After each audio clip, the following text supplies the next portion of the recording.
Praise the Lord. இன்றைய வாக்குத்தத்த வசனம் நீதிமொழிகள் 14ஆம் அதிகாரம் 29ஆம் வசனம்.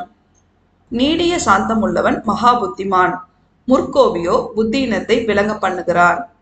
கிறிஸ்துவுக்குள் அன்பானவர்களே, ஒருவன் மிகவும் சாந்தமுள்ளவனாக இருந்தால் அவன் மிகவும் புத்திசாலியானவனாக இருக்கிறான். விரைவாக கோபம் கொள்கிறவனோ முட்டாளாக விளங்குகிறான். கோபம் ஒருவரை முட்டாளாக்கும். மூடரின் உள்ளத்தில் கோபம் குடிகொள்ளும்.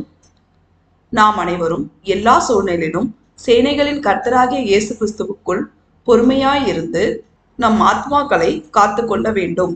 நாம் அனைவரும் அவருக்கு பிரியமான பிள்ளைகளாய் அவருடைய தாழ்மையையும் பொறுமையையும் பின்பற்றி நடந்து அவருடைய வார்த்தைக்கு கீழ்ப்படிந்து விவேகமுள்ளவர்களாய் எந்த ஒரு சூழ்நிலையிலும் பொறுமையாயிருந்து அநேகருக்கு முன்பாக அவருக்கு சாட்சியாக வாழ்ந்து அவருடைய மகா பரிசுத்தமுள்ள நாமம் மகிமைப்படும்படி நடந்து கொள்வோமாக. தேவன் நம் அனைவரையும் ஆசீர்வதிப்பாராக. ஆமேன்.